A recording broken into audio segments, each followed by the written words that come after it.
Israel സൈന്യത്തിലെ lieutenant colonel rank മുതൽ അതിനു മുകളിലുള്ള എല്ലാ മുതിർന്ന ഉദ്യോഗസ്ഥരും ഇനി ഔദ്യോഗിക ആശയവിനിമയത്തിന് ഐഫോണുകൾ മാത്രമേ ഉപയോഗിക്കുവാൻ പാടുള്ളൂവെന്ന് പുതിയ ഉത്തരവ്. സുരക്ഷാ കാരണങ്ങളാൽ സീനിയർ ഓഫീസർമാർക്ക് ആൻഡ്രോയിഡ് ഫോണുകൾ പൂർണ്ണമായും നിരോധിച്ചിരിക്കുകയാണ് ഇസ്രായേൽ പ്രതിരോധ സേന. നിരവധി ഡിജിറ്റൽ ലംഘനങ്ങൾക്കും സൈന്യത്തിനുള്ളിൽ സൈബർ ചാരവൃത്തി വർദ്ധിച്ചതിനും പിന്നാലെയാണ് ഈ തീരുമാനമെന്ന് ഫോബ്സിന്റെ വാർത്തയിൽ പറയുന്നു.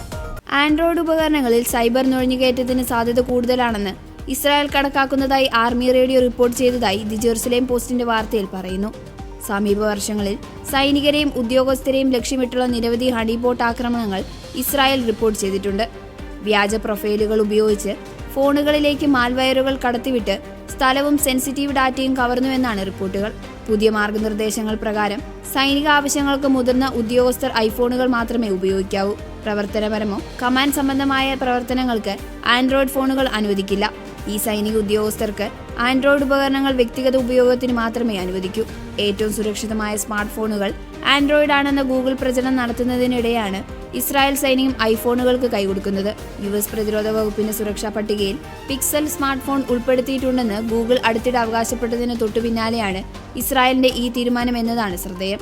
പിക്സലിൽ അത്യാധുനിക സുരക്ഷാ സംവിധാനങ്ങൾ ഉണ്ടെന്ന് ഗൂഗിൾ അവകാശപ്പെട്ടിരുന്നു.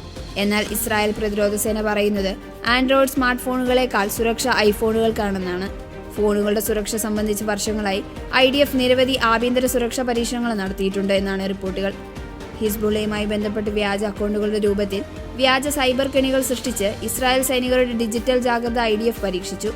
ആൻഡ്രോയിഡ് ഉപകരണങ്ങൾ കൂടുതൽ ദുർബലമാണെന്ന് ഈ പരീക്ഷണങ്ങൾ കണ്ടെത്തിയതായി ഫോബേസിന്റെ വാർത്തയിൽ പറയുന്നു.